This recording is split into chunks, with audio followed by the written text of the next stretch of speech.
afternoon, everyone.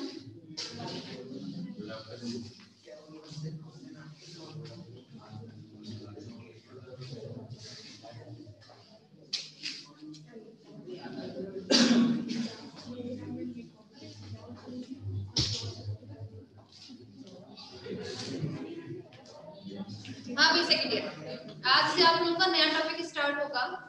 हम लोगों ने लास्ट टाइम पे क्या स्टडी किया था, ब्लड क्लॉटिंग का था ना। ठीक है, तो आज से नया टॉपिक स्टार्ट करते हैं, दैट इज द रेस्पिरेशन।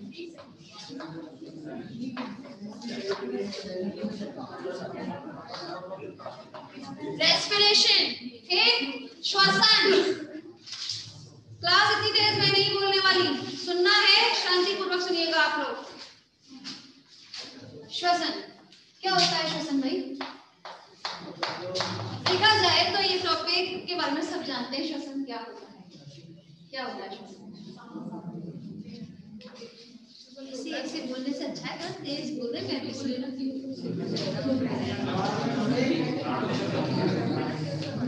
बताइए पीछे, श्वसन क्या है? वाइवा में, तो वाइवा में अगर पूछा जाए तो आप लोग कैसे जवाब देंगे क्लास? श्वसन कोई नया टॉपिक नहीं है, इसका आप लोग नहीं जानते, सच बताओ। वही चीज पूछा जा रहा है जो आप लोग वाकई में समझते भी हैं, जानते भी हैं, बस अपने वर्ड्स में एक्सप्रेस नहीं कर पाते। अपने शब्दों का इस्तेमाल कुछ इस तरह से कीजिए कि आपके मन में जो चीज है उस चीज को अच्छी तरीके से बोल पाए, तब तो सामने वाला जो है एग्जामिनर वो आपसे खुश होगा। तो क्या होता है श्वसन?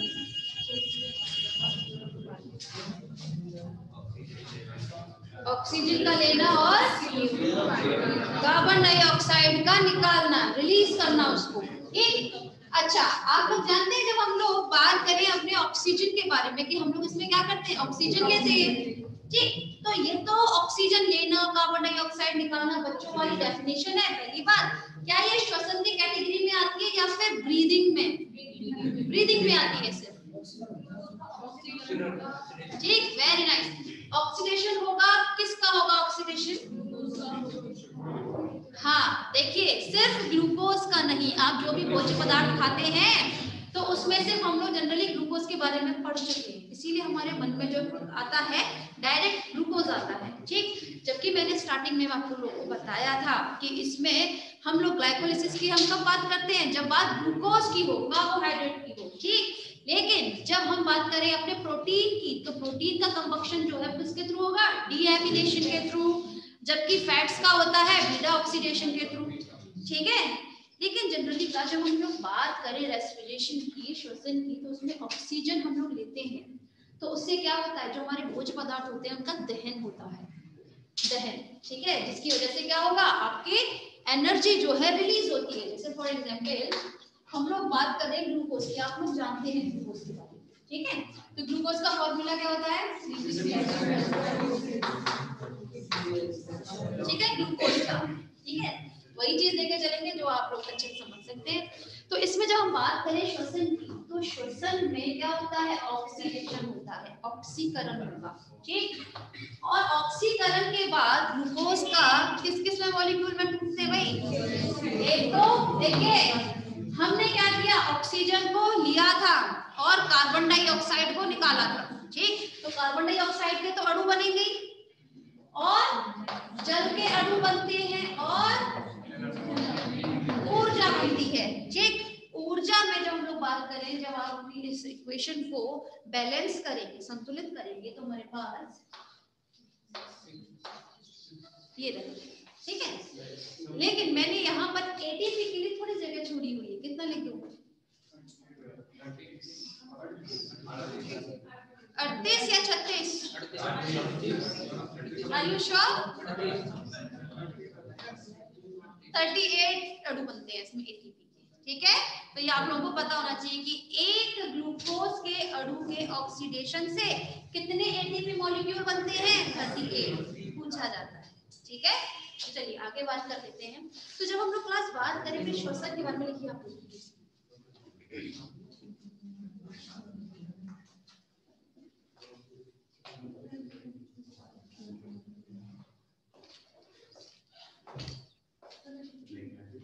लिखिए, लिखिए।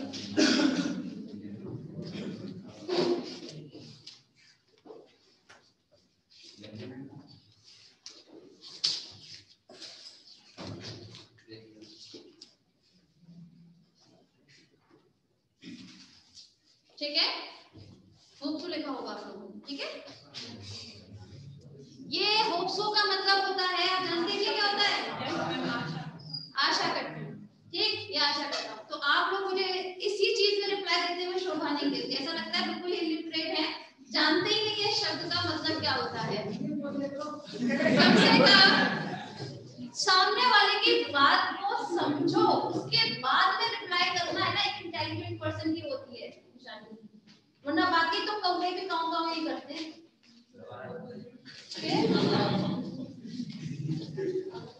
अब देख लीजिए भाई, यहाँ पर कौवा कौन है, कुछ है एग्जैक्टली, कुछ वाकई में है अपनी क्लास में है। लेट इट बी, अपने टॉपिक की तरफ चलते हैं। तो यहाँ पर जब हम लोग क्लास बात करते हैं श्वसन को लेकर, ठीक है, तो यहाँ पर श्वसन के बारे में एक साइंटिस्ट थे जिनका नाम था जीएस कार्टर।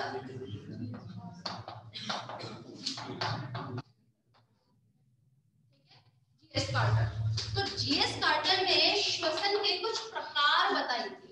उन्होंने कहा था कि ये 3 प्रकार का होता है। पहला होगा एक्सटर्नल, मतलब बाहरी श्वसन, बाहरी श्वसन, आंतरिक श्वसन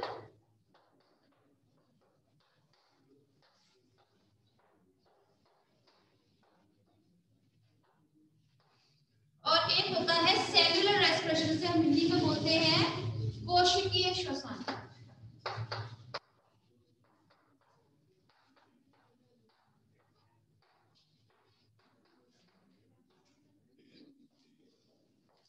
ठीक है, तो देखिए क्लास, जब हम लोग बात करें,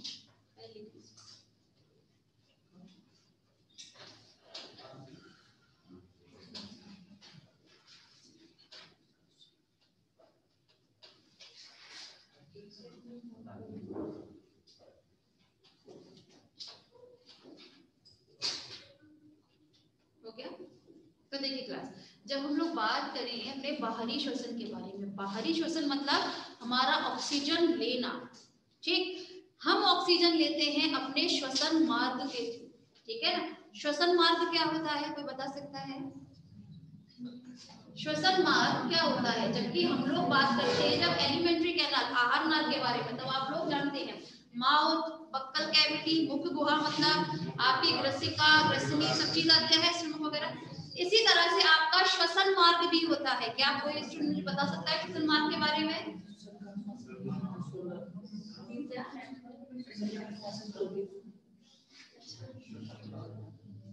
कहाँ से स्टार्ट करेंगे आप? सीधे सीधे स्टार्ट कर देंगे क्या? ट्रैकिया से, श्वासनाल। जब हम लोग अपने श्वसन मार्ग की बात करते हैं सेकंड ईयर, अगर नहीं आता है तो सीखने की कोशिश किया करें। ये सवाल आपके सामने आगे भी आने वाले हैं, वरना श्वसन आप लोग बहुत पहले से पढ़ते आते हैं, इतने सिंसियर होके पढ़ लेते ना, तो मेरे सवालों का जवाब दे पाते आप लोग।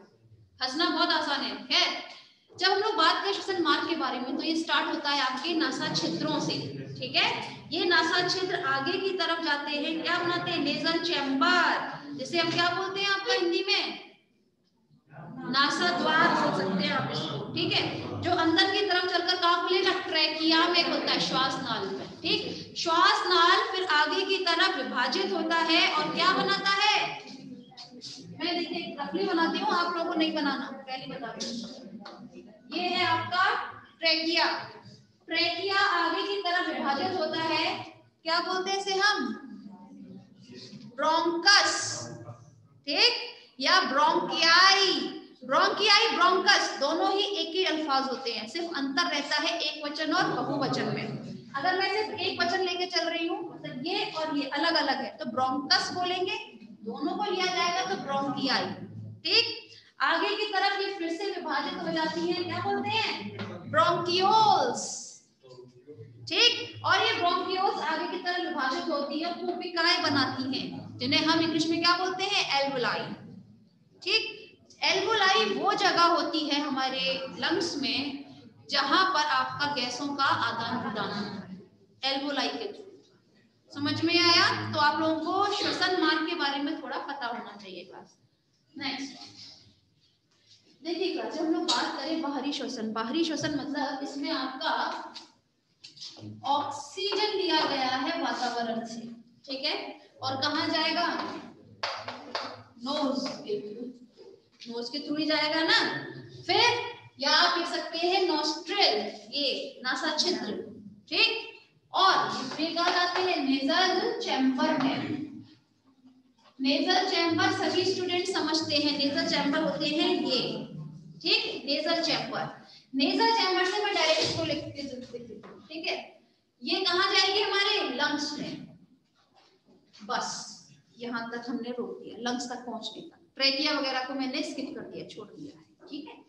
अब देखिए नेजल चैम्बर से हमारी ऑक्सीजन कहाँ पहुंच गई है, लंग्स में, ठीक। तो सिर्फ हमारे श्वसन अंगों तक जाना वो होता है आपका बाहरी श्वसन, सिर्फ सांस लेना, ठीक है।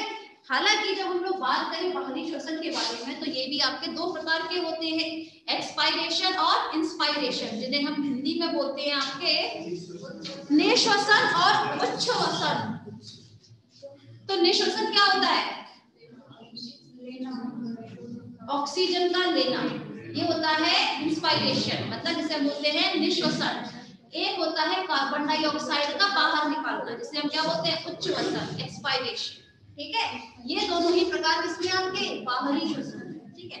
लेकिन जब हम लोग बात करें अपने आंतरिक श्वसन के बारे में, मैंने यही बताया कि लंग्स में जब भी हम गैसों के आदान प्रदान की बात करते हैं तो कहाँ होता है, एल्वोलाई में होता है, कूपिकाओं में होगा, ठीक है।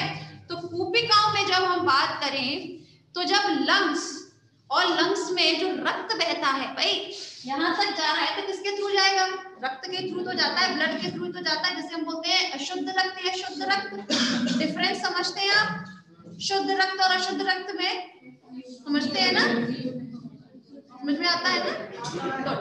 अब देखिए इस वक्त इसमें कौन सा वाला आपका ब्लड आया होगा, ऑक्सीजनेटेड, वेरी नाइस, ठीक है।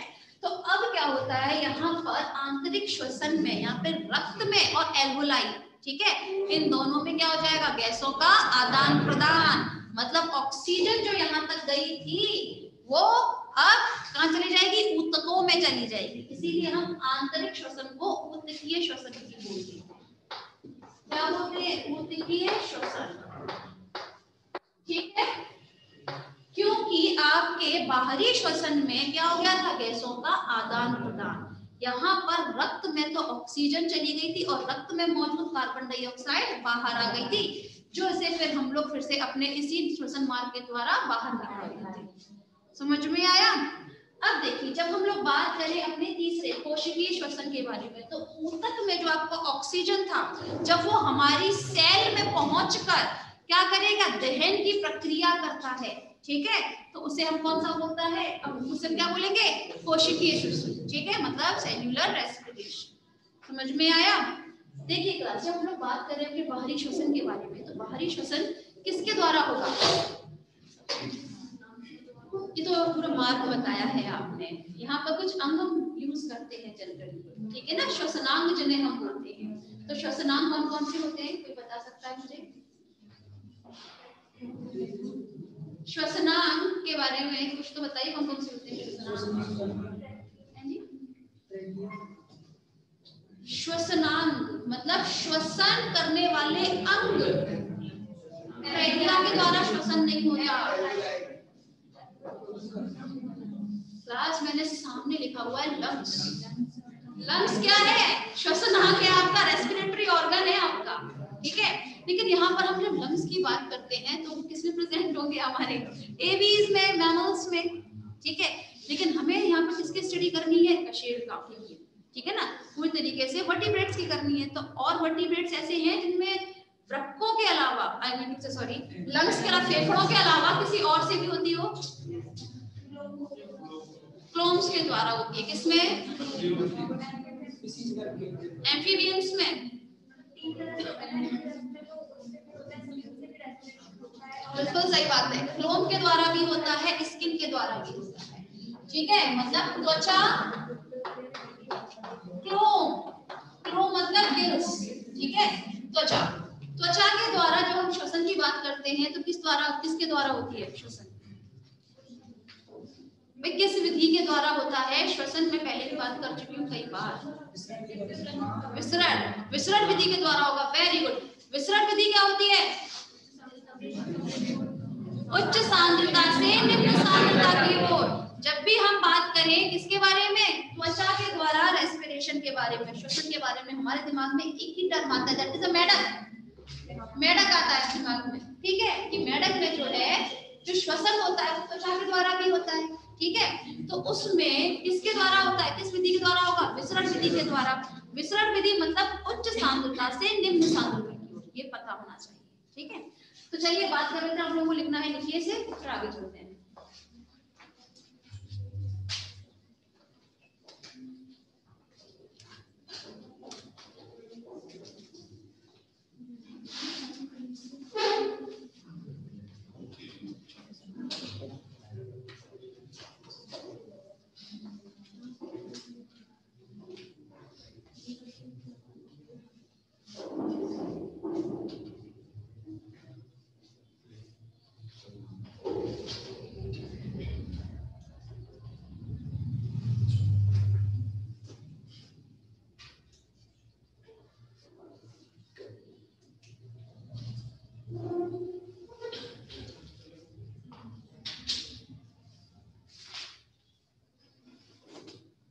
हो गया?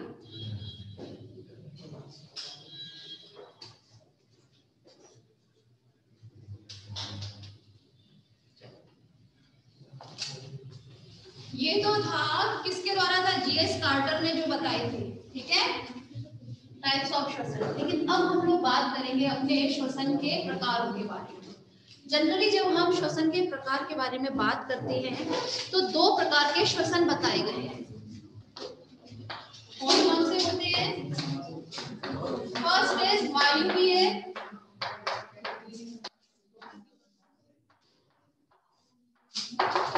वायुवीय श्वसन, एंड सेकंड इज अवायुवीय श्वसन।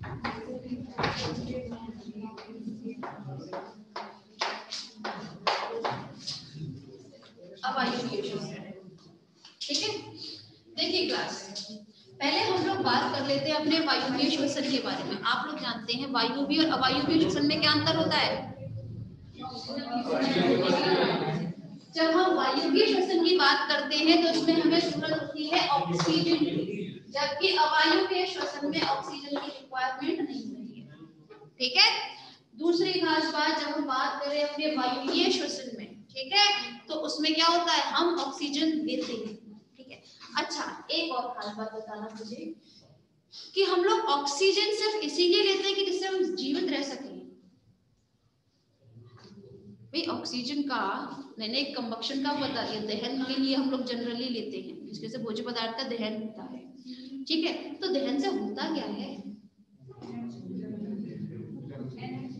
एनर्जी मिलती है, हमें ऊर्जा मिलती है, ठीक है।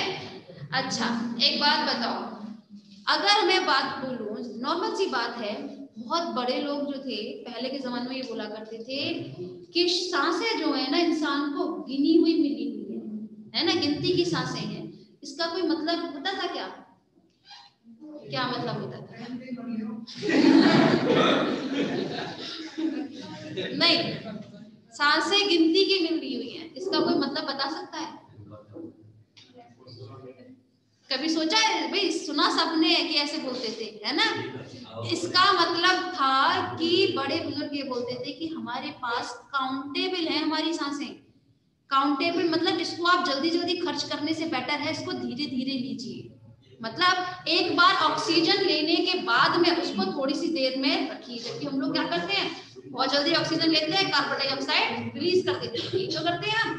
जबकि बड़े बुजुर्ग क्या बोलते थे कि ये सांसें हमें गिनी हुई मिली हुई है, तात्पर्य कि हमें बहुत धीरे धीरे सांसें लेनी चाहिए। मतलब एक बार ऑक्सीजन ली तो थोड़ी सी देर उसको हमें अपने अंदर रखना चाहिए, उसका कोई फायदा होता। उन्होंने ऐसे बात बोला तो कुछ फायदा मिला हमें? मिलता था। एक बात बताइए, आज के टाइम में बाबा रामदेव को कौन नहीं जानता? सब जानते हैं। वो अपने योगासन में ये बोलते हैं कि भाई उनका एक योगासन चलता है अनुलोम विलोम या ऐसे कुछ, उसमें क्या बोलते हैं वो, सांस को अंदर लो, रोके रहो, उसके बाद उसको बाहर निकालो। इससे दो फायदे होते हैं।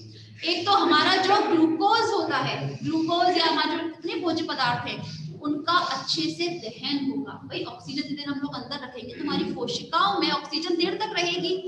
तो अगर देर तक कोशिकाओं में रह रही है इट मीन्स वहां पर एक तो कंबक्शन बहुत देर तक होगा, दहन की प्रक्रिया अच्छे से हो पाएगी, हमारी कोशिकाओं को ऊर्जा अच्छे से मिलेगी, ठीक। और दूसरा जो खास बात होती है वो होती है हमारे फेफड़ों के लिए।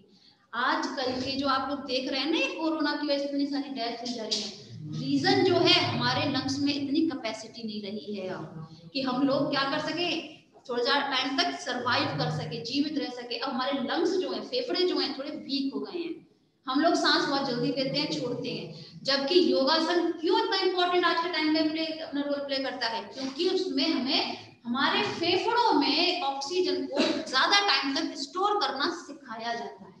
जितना टाइम ऑक्सीजन हमारे फेफड़ों में रहेगी उतना टाइम वहां पर क्या होगा, आपका एल्वोलाई के थ्रू वहां पर क्या होता है, आदान प्रदान होता है गैसों का, जिसकी वजह से हमारे फेफड़े जो है स्वस्थ बने रहते हैं।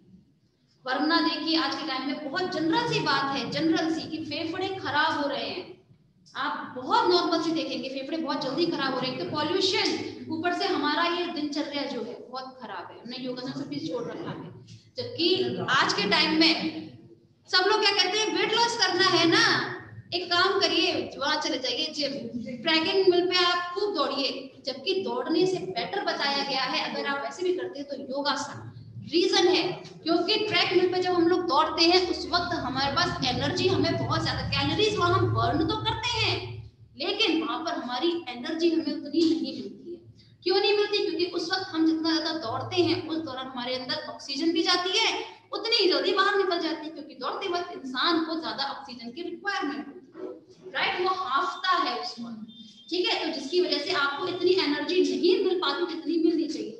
एक ग्लूकोज मॉलिक्यूल से कितनी मिलती है हमें, 38 मॉलिक्यूल्स मिलते हैं एटीपी के, जितने नहीं मिल पाते जब आप ट्रैकिंग मिल पर दौड़ते हैं। जबकि जब आप योगासन के थ्रू करते हैं सब कामों को, तो उस वक्त हमारे पास ऑक्सीजन की इतनी रिक्वायरमेंट रहती है, उस वक्त इंसान हाफता नहीं है, कभी भी योगासन में हाफेगा नहीं, उसमें वो सिर्फ अपने अंदर स्टोर्ड करता है अपनी ऑक्सीजन को। और ऑक्सीजन का अंदर जाना मतलब एक अमृत के समान ऑक्सीजन मानी गई है, इतना तो आप भी जानते हैं, कुछ नई बात नहीं बताई मैंने। देखिए अब जब हम लोग बात करते टॉपिक पर आ जाते हैं, चलिए बहुत क्या चल रहा है, बात कर लेते हैं वायुवीय श्वसन के बारे में। तो वायुवीय श्वसन मतलब जब हम बात करें तो इसमें हमें ऑक्सीजन की जरूरत होगी, जिसमें जब हम एग्जाम्पल लेंगे तो वही ग्लूकोज का, ठीक है। तो ग्लूकोज के मॉलिक्यूल से हमें क्या मिलता है,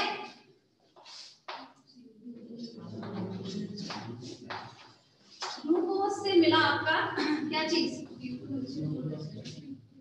वो तो आपका ऑक्सीडेशन से आपने मुझे बता दिया, ठीक है।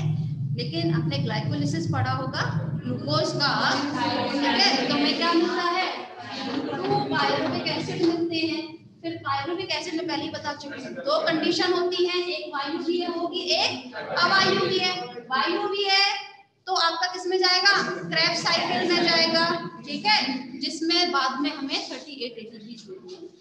लेकिन जब हम लोग बात करें अपने सेकंड के बारे में, जरूरी नहीं है सभी में वायुवीय होती है, किसी किसी में अवायुवीय श्वसन भी होता है, मतलब इस प्रकार का श्वसन जिसमें ऑक्सीजन की जरूरत नहीं होती है, ठीक है।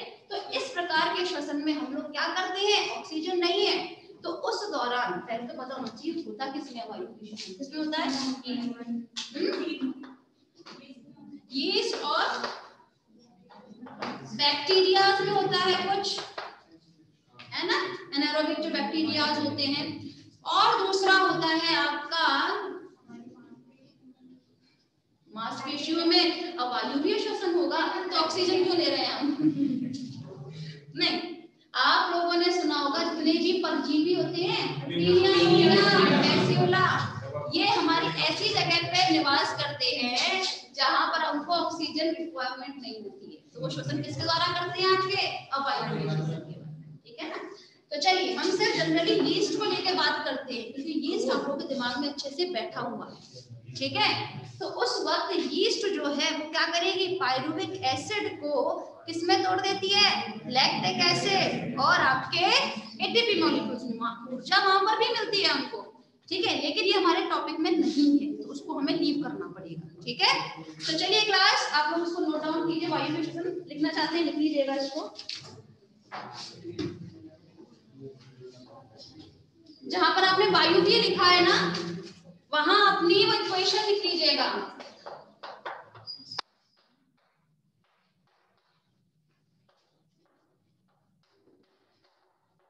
Water molecule and 38 molecule of ATP यहाँ पर, ठीक है। चलिए, और अवायुवीय श्वसन में लिख लीजिएगा कहाँ कहाँ प्रेजेंट होते हैं आपके यीस्ट है, कुछ बैक्टीरिया होते हैं जो वायु श्वसन करते हैं, एनारोबिक बैक्टीरिया होते हैं जनरली, और आपके फैसियोला हेपेटिका और टीनिया सोलिया, ठीक है, पैरासाइटिक फॉर्म्स। चलिए,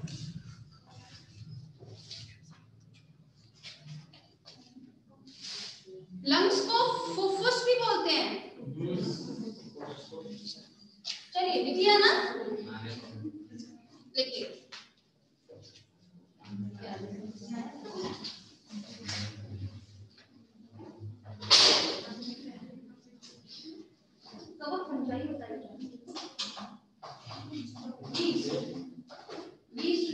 हिंदी में भी यीस्ट बोलते हैं।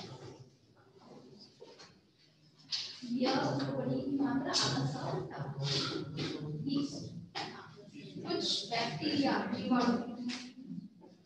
ठीक है, और कुछ परजीवी पैरासाइटिक बॉम्ब, परजीवी प्राणी, उसमें लिख लेना ब्रैकेट में टीनिया सोलियम और फैसियोला, ठीक है, लिख लिया ना सभी ने। चलिए अब हम लोग बात करेंगे अपने नेक्स्ट टॉपिक के बारे में, that is the structure of lungs, फुफ्फुस की संरचना। देखिए,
अरे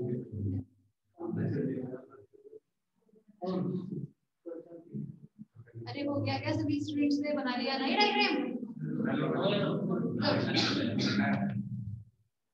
देखिए क्लास, यहाँ पर हम लोग बात कर रहे हैं अपने लंग्स के बारे में, ठीक है। तो लंग्स कितने होते हैं? एक जोड़ी या फिर दो लंग्स, ठीक है। आप कुछ भी बोलिए, चाहे एक जोड़ी बोलिए चाहे दो, ठीक है। क्वेश्चन यहाँ पे ये अराइज होता है कि ये होता कहाँ प्रेजेंट होता है। तो आपका जो लंग्स है ये आपकी थोरेसिक कैविटी मतलब आपकी वक्ष गुहा में उपस्थित होता है, वक्ष गुहा के मध्यावकाश में, ठीक है। मतलब थोरेसिक कैविटी होती है, थोरेसिक कैविटी में आप लोगों ने केस पढ़ा होगा, वर्टिब्रल केस पढ़ाया जाता है बहुत पहले, है ना, जिसमें जब हम लोग बात करें अपनी थोरेसिक कैविटी के बारे में, तो थोरेसिक कैविटी जो है वक्ष गुहा वो किससे मिलकर बनी होगी? पृष्ठ की तरफ से तो आपके कशेरुकदंड से, ठीक, नीचे की तरफ से स्टर्नम और आपके रिब्स जो पसलियां होती हैं, रिब्स बोलते हैं हम, और साथ में आपके डायफ्राम से, डायफ्राम सब समझती है, ठीक है। तो यहाँ पर क्या क्या कहाँ पर उपस्थित होता है ये? एक तो वर्टिब्रल कॉलम से बना हुआ केस जो है, वर्टिब्रल कॉलम, रिब्स, साइड में रिब्स आ जाती है, पसलियां, नीचे की तरफ डायफ्राम और आपका स्टर्नम। स्टर्नम जो है वो आपका जो वर्ड होती है रिब्स, उसमें जो है जॉइंटेड नहीं होती है आपकी, स्टर्नम की तो हम देते हैं स्टर्नम को स्टर्नम ही बोलते हैं, ठीक है। तो वहां पर बनता है आपके लंग्स, ठीक है। समझ में आया? कहाँ पर प्रेजेंट है ये? वक्ष गुहा में पाई जाएगी, ठीक है। वक्ष गुहा की भी मध्यावकाश में, बीच में जो अवकाश उपस्थित होता है उसमें, समझ में आया? चलिए अब हम लोग डायरेक्ट बात कर लेते हैं इसकी संरचना के बारे में। तो क्लास जब हम लोग बात करें संरचना के बारे में, तो इसमें मैंने बताया कि दो लंग्स उपस्थित होते हैं, ठीक है। तो इसमें चाहे आप राइट लंग और लेफ्ट लंग, संरचना हालांकि दोनों की बराबर होती है, लेकिन थोड़ा सा अंतर देखने को मिलेगा जो हम लोग बताएंगे। तो पहले हम लोग संरचना के बारे में बात कर लेते हैं। इसका बाहरी की तरफ का जो आवरण होता है, ठीक है, ये बना होता है सीलोमिक एपिथेलियम से, जिसे हम बोलते हैं सीलोमिक उपकल्पीय, ठीक है। सीलोमिक एपिथेलियम से मिलकर बना होता है ये, ठीक है, जिसे हम क्या बोलते हैं? Visceral pleura. देखिए विसरल प्लूरा, ये ऊपर वाला, ठीक है, ये विसरल प्लूरा जो है किसका बना हुआ है? आपका सीलोमिक एपिथेलियम, जिसे हम क्या बोलते हैं? सीलोमिक उपकल्पीय, ठीक है। वहीं जब हम बात करें तो विसरल प्लूरा के नीचे एक और आवरण पाया जाता है, जिसे हम क्या बोलते हैं? Parietal pleura. ये वाला जो लेयर देख रहे हैं आप, ठीक है, ये जो आवरण है इसे क्या बोलेंगे? Parietal pleura. ये रहा पैराइटल प्लूरा, समझ में आया? अब एक खास बात समझिएगा, विसरल प्लूरा और पैराइटल प्लूरा, मतलब विसरल प्लूरा और पैराइटल प्लूरा, इनके बीच में एक गैप पाया जाता है, एक अवकाश पाया जाता है, जिसे हम क्या बोलते हैं? प्लूरल कैविटी, यानी कि प्लूरल गुहा, ठीक है। समझ में आया? तो प्लूरल गुहा कहाँ उपस्थित है आपकी? विसरल प्लूरा और पैराइटल प्लूरा के बीच में। तो यहाँ जो एक गुहा उपस्थित होती है आपकी प्लूरल कैविटी, इसमें क्या भरा रहता है? एक द्रव भरा रहता है, ठीक है, एक फ्लड भरा रहता है, जिसे हम बोलते हैं सीलोमिक फ्लड, ठीक है। मतलब इसे हम क्या बोलेंगे? सीलोमिक द्रव। तो सीलोमिक द्रव कहाँ भरा रहता है? आपके इसी अध्यावकाश में, ठीक है। यहाँ पे जो बीच में गैप है ना प्लूरल कैविटी, उसमें भरा रहता है द्रव। समझ में आया? कोई परेशानी? देखिएगा यहाँ पर मैं जनरली एक स्ट्रक्चर की बात कर रही हूँ, ठीक है, लिख लेना पहले, समझ लो। देखिए जब हम लोग बात करें तो यहाँ पर मैंने दो लंग्स बनाए, एक है आपका राइट मतलब दायां फुफ्फुस और एक है बायां, ठीक है। तो यहाँ पर जब हम बाएं वाले भाग की बात करें तो यहाँ पर पूरा जो लंग होता है तो दो भागों में विभक्त होता है, सिर्फ दो लोब उपस्थित होते हैं। लोब को हम हिंदी में पिंड बोलते हैं, ठीक है। तो यहाँ पर कितने लोब उपस्थित हैं? दो लोब उपस्थित होते हैं। ऊपर के लोब को बोलेंगे हम अपर लोब और नीचे वाले को लोअर लोब, मतलब निचला वाला है, ठीक है। आप चाहे तो इसे अग्रपिंड और पश्चपिंड बोल सकते हैं, anterior lobe and posterior lobe, ठीक है। वहीं जब हम बात करें अपने राइट वाली लंग के बारे में, ठीक है। तो राइट लंग में कितने लोग उपस्थित होते हैं? 3, अपर लोब, मिडिल लोब और लोअर लोब। मतलब आप चाहे तो इसको अग्रपिंड, पश्चपिंड और मध्यपिंड ये बोल सकते हैं, कोई परेशानी नहीं। लेकिन बस एक खास बात समझने की है, यहाँ पर ये जो मैंने डायग्राम बनाया है ना लंग्स का, ये बनाया है मैमल्स में भी ह्यूमंस का बनाया है, मानव का, ठीक है। जिसमें हम, लेकिन आप लोग जानते हैं मैमल्स में से मानव ही नहीं आते और जिसमें जनरली हम लोग बात जब भी करते हैं तो किसकी बात करते हैं? मतलब रैबिट, ठीक है। तो जब हम बात करें रैबिट की, तो रैबिट में आपके में जो आपका लेफ्ट है उसमें तो 2 ही लोग उपस्थित होंगे, anterior lobe and posterior lobe, अग्रपिंड और पश्चपिंड, ठीक है। लेकिन इसका जो राइट वाला भाग होता है, राइट जो लंग है, उसमें 3 लोग की जगह 4 होते हैं, ठीक है। कितने लोग उपस्थित होते हैं उसमें? 4। कौन कौन से होंगे? एक तो होगा अग्र, एक पश्चपिंड, ये तो आप जानते ही हैं, ठीक। इसके अलावा जो 2 पिंड और पाए जाते हैं उन्हें हम बोलते हैं अजाइगस।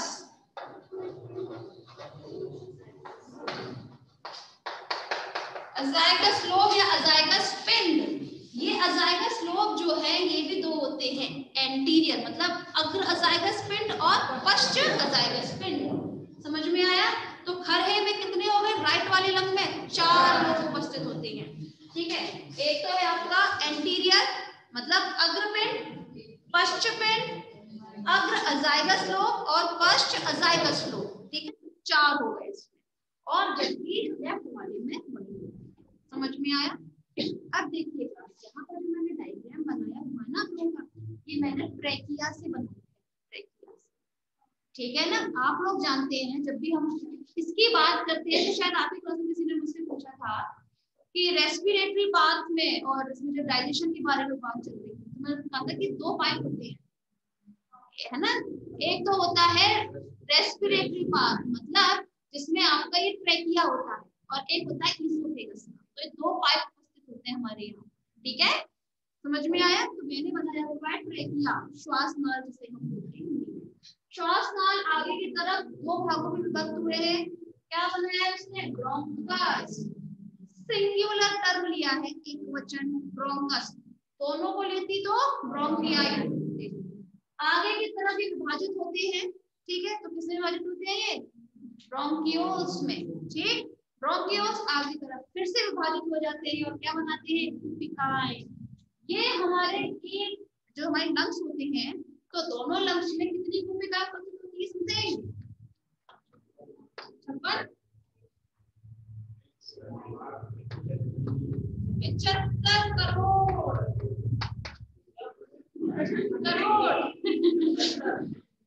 जी हाँ, क्योंकि आप लोग तभी तो बोलते हैं अच्छे से सांस लीजिए अंदर, जिससे हर एक कूपिकाओं तक आपका जो ऑक्सीजन है अच्छे से पहुंच सके।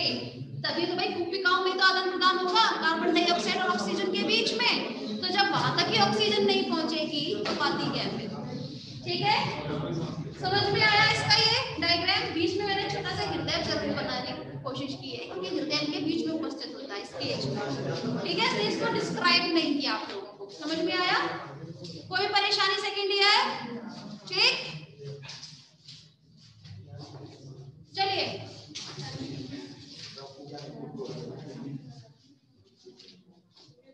ठीक क्लास। तो फिर आज के लिए बस इतना ही, बाकी हम लोग जब डायग्राम बनाना पड़ेगा, ठीक है।